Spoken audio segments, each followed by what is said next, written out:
I have a few updates for all of you at the top. Today, President Biden will meet with Canadian Prime Minister Justin Trudeau. President Biden's first phone call, as you all know, was to a foreign leader, was to the Prime Minister, and it's fitting testament that this is his first bilateral meeting. The President will highlight the strong and deep partnership between the United States and Canada as neighbors, friends, and NATO allies. Both leaders will review joint efforts in areas of mutual interest and establish a roadmap for an ambitious and whole-of-government approach on issues such as recovery from COVID-19, a sustainable and inclusive economic recovery, tackling the climate crisis, advancing diversity and inclusion, bolstering security and defense, and strengthening global alliances. Vice President Harris, along with the Secretaries of State, Defense, Treasury, Transportation, and Homeland Security, and the Special Presidential Envoy for Climate, will also be participating in the bilateral session with their Canadian counterparts.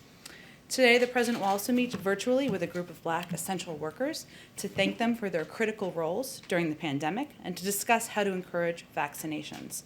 The COVID-19 pandemic and the corresponding economic crisis are devastating Black communities. While Black Americans comprise 13% of the U.S. population, they represent nearly 24% of age-adjusted deaths from COVID-19. The President also looks forward to discussing how his American Rescue Plan will deliver immediate relief to the participants, their communities, and the American people by keeping frontline workers on the job with $350 billion in emergency funding for state and local governments, providing $1,400 per person checks to working families, and investing $160 billion in supplies, testing, vaccinations, and public health workforce to defeat the virus. Today, on his weekly governor's call with America's governors, our COVID coordinator, Jeff Zients, announced the 5th consecutive week of supply increases. States will now receive 14.5 million doses this week, up from 8.6 million doses per week when the president took office. That's an increase in vaccine allocations of nearly 70% during the Biden-Harris administration. The retail pharmacy program has also performed well despite the winter storm. We announced last week an increase of 1 to 2 million doses, and our COVID coordinator, Jeff Zients, I should say, conveyed to the governors we will increase that allocation by 100,000 doses this week. Thanks to the President's efforts, we are also on track to have enough vaccines for 300 million Americans by the end of July, and we continue to encourage Americans to mask up, respect social distancing, and abide by the public health guidelines. One more update from here, two more updates on the winter storm. Yesterday, FEMA announced that Texas homeowners and renters in 31 additional counties who suffered damage from the winter storm may now apply for individual disaster assistance. The 31 additional counties join the 77 counties previously approved for individual disaster assistance. In Texas, Louisiana, and Oklahoma, sheltering operations continue to decrease, power and transportation are back to normal, and water restoration continues. However, 9.8 million people are affected by water system outages and remain under boil water notices. Over 9 million liters of water have been delivered or are en route. There are over 200 locally managed water distribution sites supported by local, federal, private sector, and donated resources. Finally, I have one travel announcement, which you all have been asking about. We, of course, remain in close touch with state and local elected officials to monitor the recovery. And on Friday, the President and the First Lady will travel to Houston. The President will meet with local leaders to discuss the winter storm, relief efforts, progress toward recovery, and the incredible resilience shown by the people of Houston and Texas. While in Texas, the President will also visit a COVID health center where vaccines are being distributed. Clearly, there are still more details of the trip coming together, and as we have those, we will make those available to all of you. Go ahead. Thanks, Jen. Two questions. S&P reported this morning that home prices are up 10% over the past year. We've seen inventories of homes for sale at record lows, and that means first-time buyers aren't able to make the step into housing that's been a bedrock of middle-class identity. What is this administration doing on housing affordability? What do you do with runaway prices? Well, the President is committed to ensuring home ownership is something that more Americans can participate in. He knows owning a home is a key measure of building generational wealth, and he has already taken steps through executive actions to help provide some security to Americans struggling to keep their homes in the midst of this crisis by extending foreclosure and forbearance moratoriums. The American Rescue Plan would also provide $10 billion for the Homeowners Assistance Fund to help struggling homeowners keep up. And as part of the broader Build Back Better agenda, which I know you're all eager to hear more about, one of the tenets he is, of course, interested in is looking for ways to increase the supply of affordable housing, making it easier for more people to buy homes. And then you've been asked repeatedly about how we should properly memorialize the deaths from the coronavirus. After last night's service, has this administration given any more thoughts in terms of how to honor the dead? Well, first, I don't know. I watched last night, and I'm pretty, I've seen a lot of presidential events, and I found myself getting choked up when I watched the events happening on the television screen in my office last night. And the president and the vice president will continue to look for ways to memorialize the lives that have been lost and remember the families. But our view here is that the best memorial we could offer to those who have lost their lives to COVID is to end this pandemic and reduce the number of others who would otherwise perish and the number of families who will be impacted. And that's our focus now.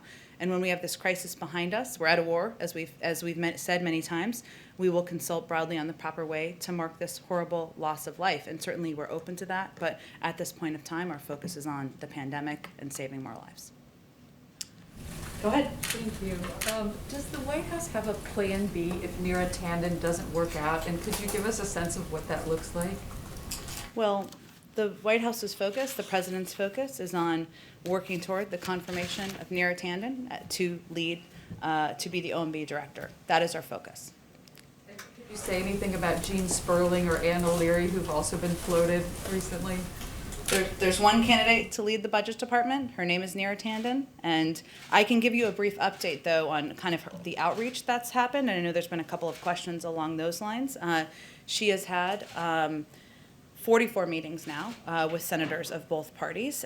She's spoken with 15 senators from both parties since Friday. Some of those were repeats of people she had spoken with previously, but as I noted yesterday, she's committed to rolling up her sleeves, having those conversations, answering questions as they come up, reiterating her commitment to working with people across the aisle, and also sharing some of her own experience of working with people of different viewpoints.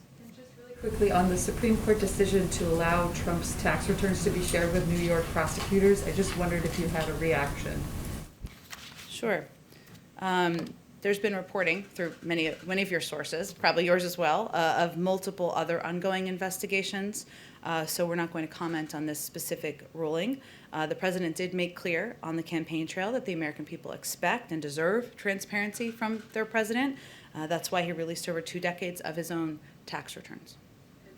Oh, go ahead. More, on the Canada meeting, I just wanted to see if you could say a little bit more about what Biden plans to bring up with Trudeau, and also what his view is of this decision by Canada recently to make Facebook pay for news content. Well, the president's focus of the meeting will be to continue to discuss ways for them to work together on multiple levels on the crises that are facing both countries, whether it's COVID-19 or getting our economy back. There's obviously a long bilateral relationship and an important one, hence the first bilateral meeting. I'm not sure, I don't have anything on that particular, I don't have any reaction in particular on Canada's announcement. I can talk to our team and see if there's more to provide on that front. Okay, go ahead. On the outreach to senators by Neera Tanden, you said 44, 15 since Friday? Mm-hmm. You know if that includes Senator Manchin, Senator Collins, Senator Portman, among those who said, yesterday at least, that they hadn't heard from her? It includes a number of Republicans. Obviously, Republicans or any members, I should say, are free to share whether they've communicated with her or other nominees or not, but we're not going to read out specific names from here. Has the president made any calls to senators for nomination? The president is in touch with a range of members of Congress about issues ranging from the American Rescue Plan to his nominees. I don't have any other calls, though, to read out from him either. So that's a maybe. That is, I don't have any more calls to read out. Okay. On Keystone XL, I know that's one issue that will come up today. Mm-hmm. Obviously, the Canadian Prime Minister feels differently about this than the President does. Mm-hmm. Administration officials said that this decision, which was a day one decision, had essentially used the Obama administration's assessment as the reason to go back, I believe is what they said. Mhm. There was no other reason to explore it. There is an economic effect, though, of course, now. But 11,000 people had jobs connected to this in the United States, at least. What does the White House say to those people, to the Canadian workers who now are going to be out of a job if this pipeline is indeed shut down? Well, let me first say that it was the Obama-Biden administration when the assessment was done and done by the State Department at the time. And the president was very consistent through the campaign and even before then about his view that it should be revoked. And he had conversations, of course, with the prime minister about it. The prime minister raised his concerns directly with the president, has previously, and he's, of course, welcome to today. But the president made clear that this is a commitment he has made in the past, that it's not in the interest of the United States, and that we want to try to address our climate crisis while also creating good-paying union jobs. And he has a plan. He has talked about his plan, I should say, on the campaign trail to create millions of clean energy jobs. And he is eager to continue to work with the policy team and outside stakeholders and experts on delivering on that in the months ahead. But he believes you can do both, and he has been consistent about his opposition to the Keystone Pipeline. And then the Senate's launched this inquiry into the Capitol assault on January 6th. You know that the House is going back and forth on the composition of a potential commission that would look into this further. There are proposals that include the president appointing some of those positions to a commission. Does the White House have any opinion on that? Is it weighing in at all with lawmakers as they put that together? Well, we certainly support the desire and the interest of members of Congress to put together a commission. It's up to them to make that determination. We've been in touch with them about a range of options, but I don't think there's anything final at this point, so I don't have anything more to read out on our particular view on which proposal. And would there be concern that there could be overlap or conflict with whatever the Justice Department is doing in terms of investigations and prosecuting some of these people? Sure. Well, I'm certain we would venture to avoid that, but of course, any investigation, any process of moving forward toward a prosecution would be done independently by the Justice Department, and that is a commitment the president is firm on. And in his conversations with lawmakers, have there been any other conversations about a joint address to Congress? I know you got asked about this recently, and if it's not in person, would he be willing to do it virtually if he had to? Sure. Well, he's clearly willing to hold events virtually, hence the bilateral meeting today with the Prime Minister of Canada, and we're certainly open to a range of formats. I don't have any update on a date or a timeline for a joint address. Go ahead. Go ahead. And I'll come around to you. Go ahead. Thanks, Jen. I want to ask you about a report that's out that the Biden administration is prepared to sanction Russia for the SolarWinds hack, but also a range of other malign cyber activities. Are you able to confirm that those sanctions are coming down? Well, first, we announced our ongoing review, and the president spoke about it in his conversation with President Putin just a few weeks ago.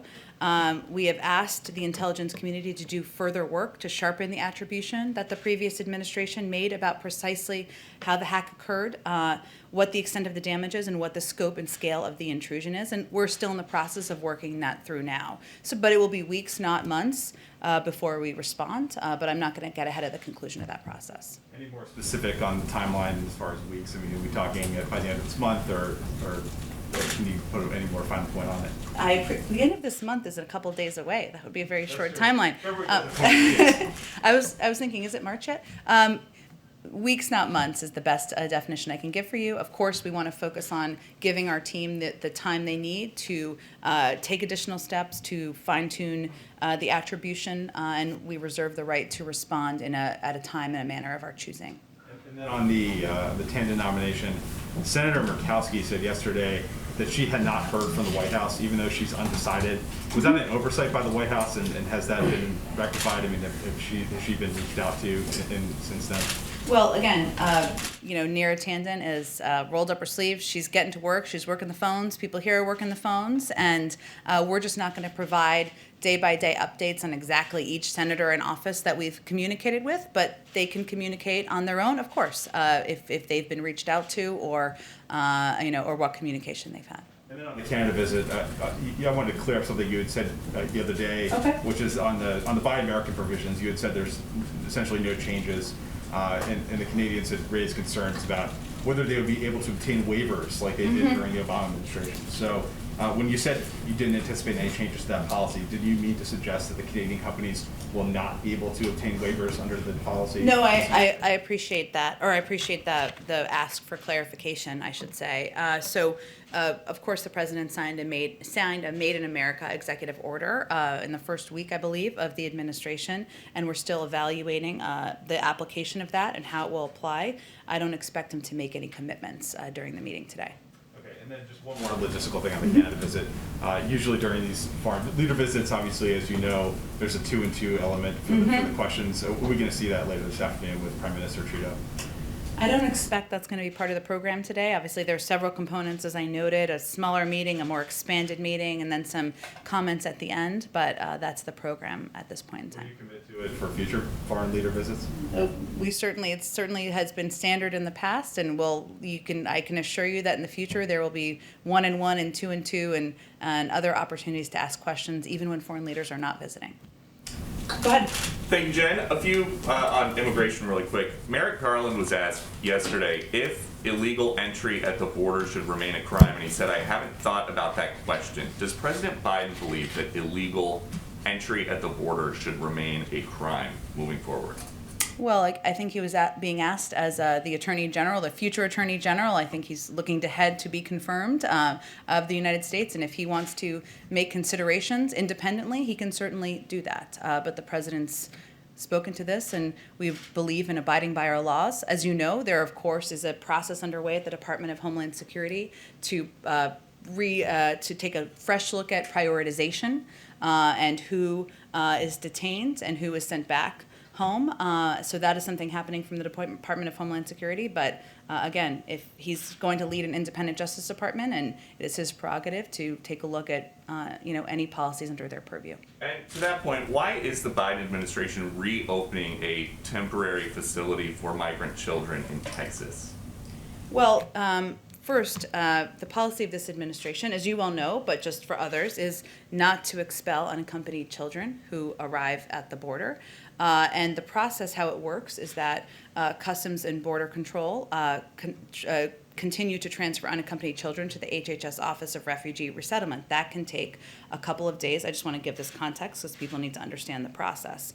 But because of COVID-19 protocols, the social distancing requirements, the capacity to existing Office of Refugee Resettlement shelters has been significantly reduced because, of course, you can't have a child in every bed. There needs to be spacing, and we abide by those spacing to protect the kids who are living in those facilities for a short period of time. And to ensure the health and safety of these kids, HHS took steps to open an emergency facility to add capacity where these children can be provided the care they need before they are safely placed with families and sponsors. So it's a temporary reopening during COVID-19. Our intention is very much to close it, but we want to ensure that we can follow COVID protocols as unaccompanied minors come into the United States. But it's the same facility that was open for a month in the Trump administration, summer 2019. That is when Joe Biden said, under Trump, there have been horrifying scenes at the border of kids being kept in cages, and Kamala Harris said,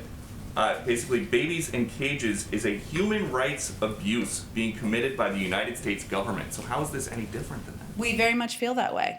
And So these are facilities, let me be clear here. One, there's a pandemic going on. I'm sure you're not suggesting that we have children right next to each other in ways that are not COVID safe, are you?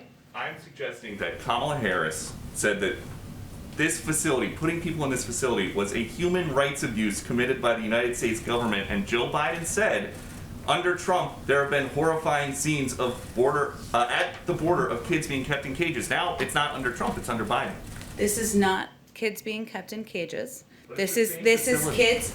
This is a facility that was opened that's going to follow the same standards as other HHS facilities. It is not a replication, certainly not. That is never our intention of replicating the immigration policies of the past administration, but we are in a circumstance where we are not going to expel unaccompanied minors at the border. That would be inhumane. That is not what we are going to do here as an administration. We need to find places that are safe under COVID protocols for kids to be, where they can have access to education, health and mental services, consistent with their best interests. Our goal is for them to then be transferred to families or sponsors. So this is our effort to ensure that kids are not in close proximity and that we are abiding by the health and safety standards that the government has been set out.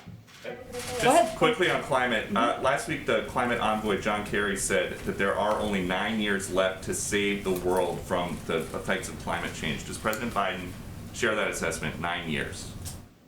I don't have a new timeline to give you from here. I can confirm for you, though, that the president agrees with former Secretary Kerry that it's a crisis, that time is of the essence. We need to act quickly, and that's why climate is a key part of his agenda. Go ahead. I have follow-ups on immigration. I know Caitlin's. Oh, sorry. Go ahead, Caitlin. Go ahead. I can wait for your immigration. Well, yeah, just because picking up on this discussion about the HHS facility versus Customs and Border Protection facilities. There's a law that says you're supposed to get kids out of those facilities, the CBP facility, in 3 days. Yes. But data we obtained said that there were at least 179 kids had spent more than 3 days in those kinds of facilities in January, despite internal policy dictating that all minors should get out within 3 days. Immigration attorneys that work with these kids, advocates, seeing all of this and saying, this isn't that much better than what was going on before. In regards to the HHS, the use of the HHS facility, they say it's a step backwards. So there's the criticism that was made by candidates Biden and Harris, and then there's the criticism concerned now of these attorneys who work with and represent these children who say, this isn't much different than what the Trump administration was doing. Well, What say you? let me first say that you're right, that there's about a 72-hour time frame where kids should be transferred from CBP facilities to HHS-sponsored facilities, and that is certainly our objective. In terms of the specific kids that you mentioned, I would send you to DHS to give you more information on that. But that is not what we are hoping to achieve. We want these kids to be in facilities where they are getting access to health and medical assistance, to education. As you know, there are a number who have come into the country, and we're trying to manage that as well and ensure that we are able to transfer them as quickly as possible. Not just to stay in the HHS facilities either, to get them into families and sponsored homes. That is our human and moral objective from this administration. But I would send you to DHS for any more specifics on those kids. It's a fair question. And I asked you a few weeks ago when you guys announced the outlines of the immigration executive orders, what is the message to people in Central America who are thinking of making this trip? You gave an answer then. I guess I'd ask you, is the administration, is the U.S. government doing enough to make clear to that part of the world it's not worth making this kind of a trip? Well, we can always do more. And I think the challenge here, as you know, is that people are fleeing prosecution. They're fleeing very difficult economic circumstances and hardship, and there hasn't been enough time to do enough to impact the circumstances in the ground in a number of these communities. And obviously, as these unaccompanied kids come to the border, it's completely heartbreaking. We're not going to expel these kids. We want to process and get them into facilities as quickly as possible, but certainly we're always looking for ways to do more, to communicate more effectively and clearly with communities in the region about why this is not the time to come. We need more time to put in place a humane and moral immigration system. Parents should not be sending their kids north right now. Absolutely not. This is not the time to come. We have not had the time to put in place an immigration system, an immigration policy. We don't have the processing we need at the border. Obviously, we're continuing to struggle with facilities to ensure that we're abiding by COVID protocols. So this is definitely not the time to come. Go ahead, Caitlin. Okay, back to Neera Tanden. Sure. Tomorrow the committee is set to vote on her. Does the White House still expect that tomorrow she will be President Biden's nominee to run the budget office? That's certainly our expectation. And as I noted earlier, Neera is rolled up her sleeves. She's getting to work. We're getting to work. And we understand that we need to continue to engage with range of members from Democrats to Republicans, and we're going to keep doing that. But she's the president's choice because she's experienced and qualified, and we continue to stand there. So you're talking about the outreach to Republicans. What we're seeing with this, potentially being derailed is how one senator can really derail potentially the president's staff picks or his policy potentially with the minimum wage, maybe not making it to the coronavirus relief bill. Is he frustrated by that, and how does he plan to handle that going forward? Well, the president comes to this role having served 36 years in the Senate, so he has the benefit of experience of recognizing the power of any one individual senator or one individual member, and he certainly respects that. We disagree, as we talked about a little bit yesterday, with the senators who have come out in opposition to Neera Tanden, but we all are also going to look for ways to work with them on the president's agenda, and that's the experience he takes and the perspective he takes to this office. Senator Manchin has proposed an $11, or says he will propose an amendment that would make the minimum wage increase $11, not the $15 that President Biden has proposed. Would he sign a coronavirus relief bill that had an $11 minimum wage in there? Well, the president proposed $15 because that's what he feels is right for the American workers, I should say, and the men and women who are working hard, just trying to make ends meet, and that's why that number was in his package. It hasn't even passed the House yet. We expect that to happen this weekend. There'll be an opportunity for Senator Manchin and others to put forward ideas and proposals, and we'll see where that process lands. But he proposed the $15 increase for a reason, and he stands by it. And he said that he would be open to compromise with this. So is $11 something that he would be willing to compromise with Manchin on? Again, there's going to be a process that works its way through the Senate. We don't even know where it's going to end up outside of when it works its way through the bird bath. I just want to keep just using that phrase here. And we expect that to happen in the next couple days, and then we'll see where it goes from there. Okay, my last question is on the meeting with Canadian Prime Minister Trudeau. Canada wants to get vaccines from the U.S., mainly the Pfizer plant in Michigan, but so far the U.S. has a contract with them that their first 100 million doses are going to the U.S., and they expect that, according to the advisors, by the end of June. So does that mean Canada should not expect to get vaccines from the U.S. until at least this summer, until at least June? Well, the president's first priority is ensuring every American is vaccinated. And our focus right now is getting shots in arms at home. He will, of course, he looks forward to engaging with the Prime Minister, as we've already discussed. And there are multiple ways we can work together on a COVID response. All options are on the table down the road, but I don't have anything to update you on about Pfizer providing vaccinations, other than we remain committed to getting Americans vaccinated. So you don't expect him to give Prime Minister Trudeau any kind of timeline of when they can expect to be able to receive vaccines from the U.S. and Canada? I don't anticipate that, no. Go ahead. Thank you, sir. Two questions, if I might. The first one, polls have shown that 3/4 or so of Republicans still apparently believe that the election was stolen. This is what the president calls the big lie, and obviously that has been connected to the events of January the 6th, which some liken to terrorist action and so on. So another serious issue. How does the president feel about former President Trump going to CPAC this weekend? You'll have a huge audience. It's an enormous platform. Does the president think that's actually a problem, a threat, in his view? Well, the president's view is that we've spent a whole lot of time, not we, but in this briefing room, talking about President Trump over the last few years. I guess for good reason, he was president, and that his view is we're going to spend the time focusing about the American people and our objectives to help them and our commitment to helping them. So I wouldn't say he's thought a lot about the former president's visit to, I was going to say performance, maybe that's appropriate, at CPAC. But if he goes with the former guy's strategy, which I guess you could boil it down to that, obviously former President Trump isn't just going to sit on his hands. He's got his message to give out, and the point is this message, according to President Biden, is literally dangerous.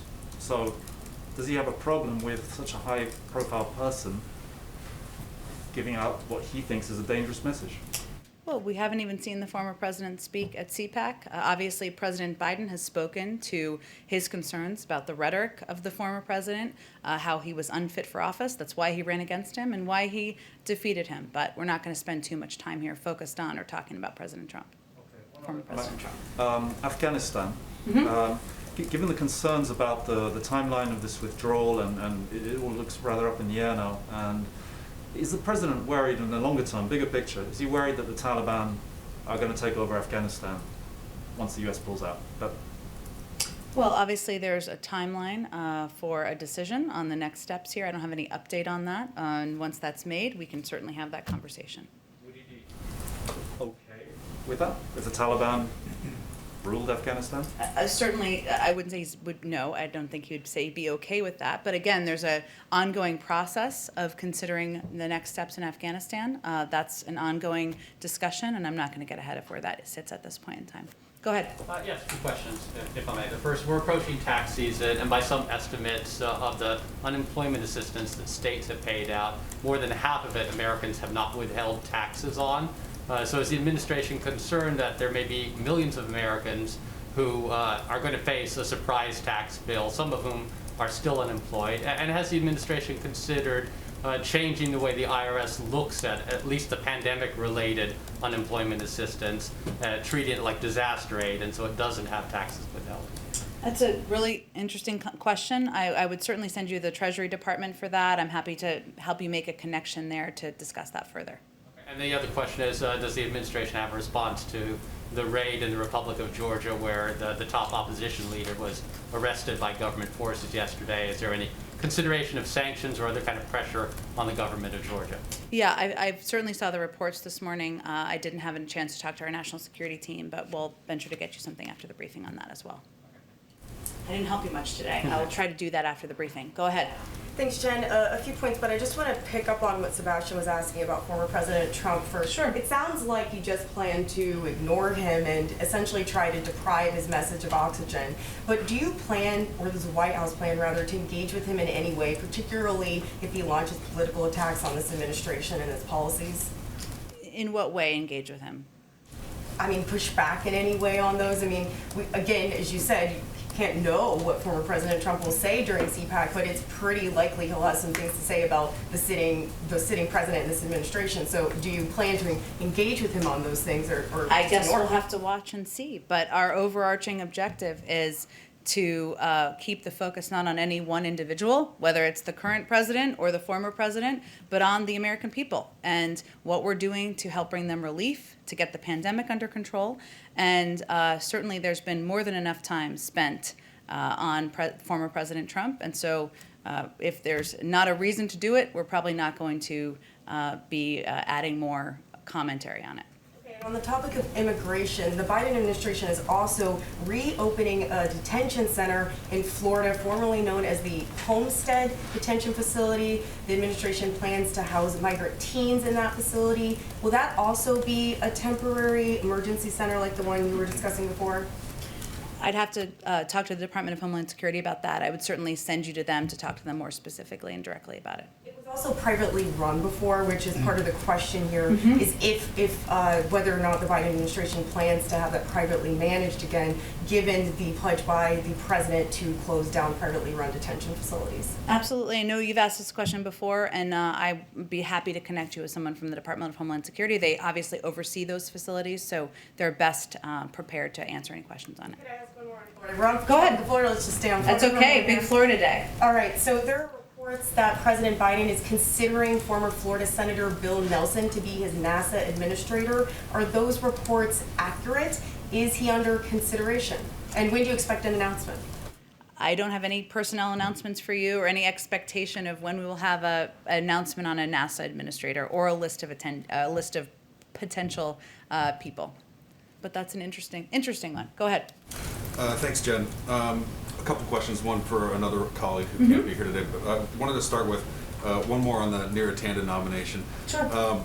Does the administration believe there is a double standard at play here, that Republicans and perhaps some Democrats are pointing to her partisan tweets, offensive tweets, as a reason to oppose her nomination, and that they have not held certain men to the same standard? Well, the president was proud to nominate a historic set of nominees who not only were, many of them were barrier breaking, including Neera Tanden, but also incredibly qualified and experienced. And he certainly believes that members of the Senate are going to consider them and will continue to consider them with the best of intention.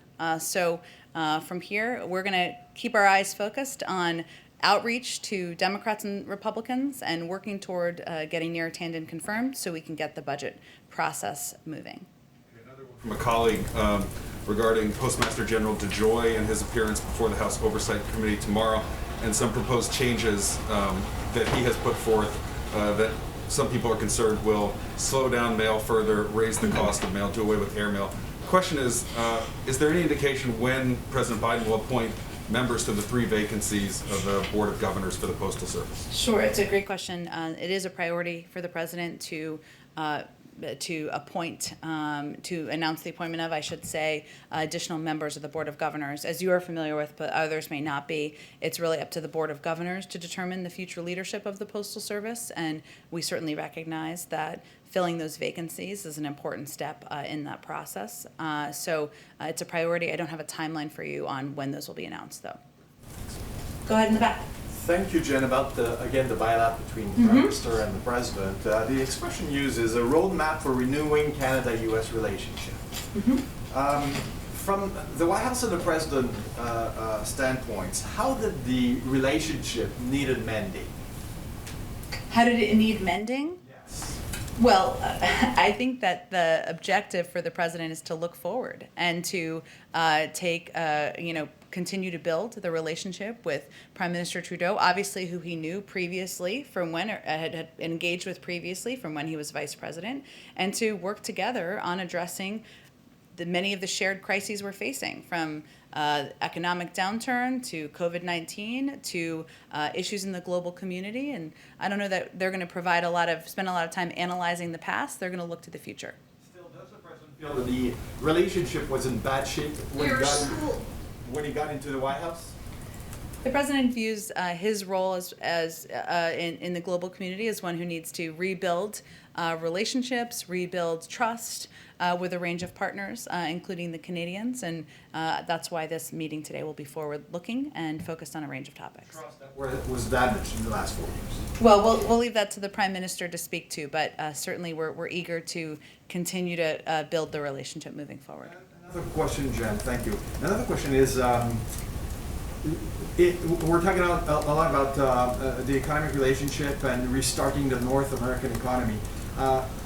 Would the reopening of the border be considered? Because this is a major point, like blocking the economies from working. The Canadian border? Yes, the Canadian-U.S. border being closed for a year now. Do you know if it's going to be discussed, and if we can see an end to this in the short run? Related to COVID-19 or related to? So in the roadmap, there's this discussion of restarting the North American economy. We have the COVID crisis at the moment, but the closing of the border and the possibility of improving the economies between the country and the North American economy at large. You think they'll be discussing the reopening of the border faster than not? I'm sure there'll be a range of topics discussed, and obviously they'll both bring up issues. I can only speak to what President Biden will bring up, and we'll have a readout after the meeting. Go ahead. Thanks, Jen. I have a couple on COVID, but first I'd like to follow up on the homeownership question from the top. Sure. So the president's economic plan from the campaign trail had a provision in there for the $15,000 first-time home buyer tax credit. Can we expect the president to push for that in not the American Rescue Plan, but the recovery plan that's to come shortly afterwards? Well, our focus right now is on getting the American Rescue Plan through. We expect the House to pass it this weekend, and then it will go to the Senate. And as we've been talking about a little bit here, there'll be a robust discussion about members' views on different components of it. I don't expect we're going to preview or make necessarily final decisions on what comes after. But as you noted, there are a number of components of the Build Back Better agenda that the president talked about on the campaign trail. Obviously, home ownership, caregiving, infrastructure, strengthening access to affordable health care. Those are all components that are under discussion. The order, the size, the timeline, that's what has not been determined at this point. And then on COVID, Jake Sullivan's been expressing some concerns about the World Health Organization's latest assessment, specifically because China has not really handed over any of its data from the early months. Yeah. So when can we see some traction on a U.S.-led assessment, like Sullivan's been suggesting, or perhaps some details on how we can force the world community to exert pressure on China to open up its doors and be transparent? Well, you're right that one of the concerns that we have expressed from here is a lack of data sharing. We've not seen the initial data or the base of data that the report has been based on, and we have concerns and questions about the process used to reach the final conclusions. What we've been calling for and will continue to advocate for is an open, transparent international organization led by the World, investigation led by the World Health Organization. And certainly getting to the bottom of what happened here, preventing it from happening in the future is a topic of conversation and a range of conversations the President has, the Secretary of State, our National Security Advisor Jake Sullivan has, and I expect those will continue. And then on that same report, former Secretary of State Mike Pompeo and Matt Pottinger from NSC have both come out and said they still believe that coronavirus somehow originated from a research facility in Wuhan. Do you know if President Biden has made a determination on whether or not gain-of-function research facilities like the Wuhan Institute of Virology should be eligible for U.S. funding? They currently are, even though they're not slated to receive any money in the near future. Again, there'll be, we support a robust international investigation. We also have taken steps under the State Department to ensure we have full staffing in our Beijing embassy, to ensure we have eyes and ears on the ground. As you noted, there's no funding anticipated or planned to go to that facility at this point in time, so I don't have any additional updates beyond that. Last one, sorry, on coronavirus. Okay. Johnson & Johnson CEO Alex Gorsky has suggested that people will need a yearly coronavirus vaccine booster. Do you know if Dr. Fauci or any of the medical experts agree with that assessment? And then if that's the case, would the government shift the purchasing responsibility to American citizens after this first round this summer, or is there a timeline on that? Well, the FDA has talked about research and work they're doing on boosters, and some of that comes is related to variants and addressing variants and needs they may have in the future. But in terms of what is next, I think we're focused now on first getting 300 million Americans vaccinated, and then any guidelines on whether a booster will be needed, the timeline of it, we would certainly defer to health and medical experts. Go ahead. Thank you, Jen, and thank you for taking so many questions. I'd like to quickly hit on 3 points. Yesterday, the White House publicly confirmed that President Biden had mandated that he have full visibility on potential drone strikes overseas. This sounds like a potential, or it sounds like a resumption of the Obama-era so-called kill list policy. I was hoping that you could tell us what President Biden sees as his guiding principles on deciding whether to allow a strike or not. I don't think I have anything more for you on that from the podium. A question on New York. I'd like to confirm that President Biden intends to pick his own 4 appointees for U.S. attorneys' offices, that he intends to do all 4 of them and not leave off the Southern District. That he intends to nominate his own people for each of the 4 U.S. attorney slots in New York. I don't have anything for you either on kind of upcoming personnel announcements. Obviously, there was an announcement made just last week or the week before about U.S. attorneys, and that went through a normal process, but I can certainly talk to our personnel team and see if there's more on that front. And another one, the focus, or one of the focuses on the Hill today is on the Capitol riot, and I wanted to follow up on that. There's been some talk about the potential need for greater surveillance of domestic threats. After 9/11, of course, the government secretly reinterpreted the Patriot Act as allowing the dragnet collection of our phone records. Is the Biden administration committed to not secretly reinterpreting laws to expand domestic surveillance? I think the president's spoken to this in the past, including when he was vice president. Our focus right now is on, of course, supporting the hearings that are happening on the Hill, and we will remain engaged with members of Congress about how we can work together to address gaps and to prevent it from happening in the future. We also have a process that's underway and a review from our national security team on domestic violent extremism. And when that process is concluded, I'm sure there will be recommendations made on policies that should be put into place. The administration has emphasized transparency. There would be transparency on any additional surveillance of domestic threats that would not be secretly interpreted. I think that's fair to say. Go ahead in the back. Jen, thanks so much. I have a couple questions. The first is, over the last few months, we've seen reports that say that people outside of Black and Hispanic and vulnerable communities have been able to access the vaccines in those communities. In California, there are wealthy residents who are using access codes. In New York, we're seeing that happen. What's the White House's plan for stopping this, and why is it still happening? This has now been happening at least over 2 months.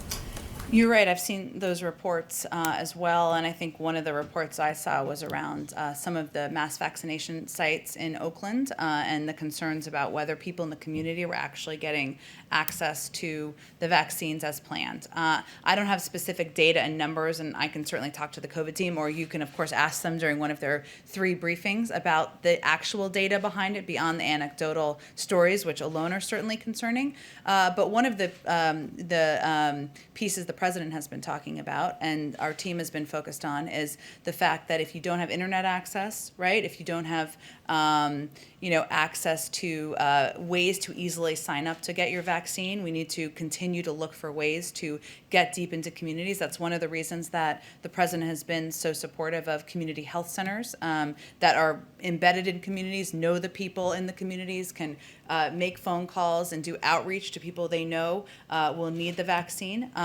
But we also need to continue to find ways to reach people who don't have internet access, who may not have the ability to sign up in a way that others are, and address some of those discrepancies. So it continues to be a big focus, and as you know, we have an entire task force focusing on addressing inequities in how we address COVID, and they're continuing to look for more ways to creatively do that and effectively address problems that are arising as we see them. Just to clarify, on that point, there's a team that's working specifically on trying to stop wealthy residents or people from outside communities. I think what I was conveying is, as you know, there is an equity task force that's a part of the COVID team led by Dr. Marcela Nunez-Smith, and obviously reports that individuals who are not from the communities intended to be the primary recipients of the vaccines.